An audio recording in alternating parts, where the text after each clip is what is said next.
جیسے فرمایا گیا کہ جمعے کے دن ایک خاص ساعت ایسی ہے کہ اگر کوئی شخص دعا کرے گا اس گھڑی میں تو وہ رد نہیں ہوگی، لیکن اسے خفیہ رکھ دیا گیا۔ بعض حضرات کے خیال میں دونوں خطبوں کے درمیان جو وقت ہو جبکہ امام بیٹھتا ہے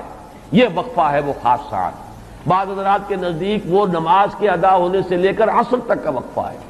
لہذا بہت سے حضرات کو آپ نے دیکھا ہوگا کہ وہ جمعے کے روز نماز جمعہ ادا کرنے کے بعد سے عصر تک مسجد میں قیام کرتے ہیں، ذکر اور تلاوت اس میں مشغول رہتے ہیں۔ بعض حضرات کے نزدیک اس سے مراد ہے اذان ہونے سے نماز کے ادا ہو جانے تک، اذا نودی للصلاۃ من یوم الجمعۃ فاسعوا الی ذکر اللہ وذروا البیع اور فاذا قضیت الصلاۃ فانتشروا فی الارض، ان